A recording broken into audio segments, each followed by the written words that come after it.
Week 6 in college football delivered the chaos that fans have come to expect. Temple football was on the verge of either tying or winning, only to suffer a heartbreaking loss thanks to a failed tush-push. Sometimes, things just fall apart in the blink of an eye. Vanderbilt made history by upsetting Alabama, securing only its first win against a top 5 team in school history after 60 straight losses. On the other end, UAB faced a nightmare at Protective Stadium in Birmingham, where Tulane dismantled them in a 71-20 blowout. It's hard to believe things could get much worse for head coach Trent Dilfer and the Blazers, who head to West Point next week to face the undefeated Army. As for UAB, a win against FCS Alcorn State is their only saving grace so far. With their 9-game winning streak, the Army Black Knights have established themselves as a formidable force in the nation. Wisconsin extended its dominance over Purdue, winning its 18th consecutive matchup against the Boilermakers.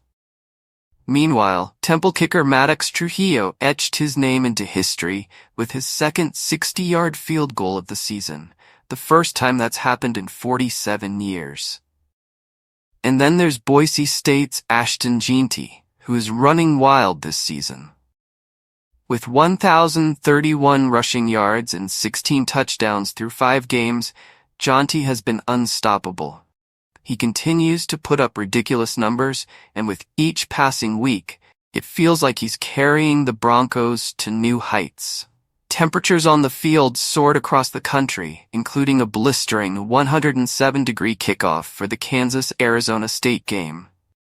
But it wasn't just the heat, it was also the pressure. The spotlight burned bright on teams like Ohio State, where offensive coordinator Chip Kelly joked about his role difference.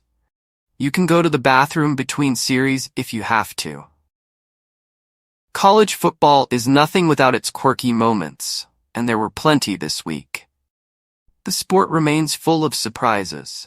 From Nick Saban joking with Marshawn Lynch on game day about giving him the ball in a Super Bowl scenario, to Gus Johnson shouting, "Football is life," in honor of Penn State linebacker Tony Rojas.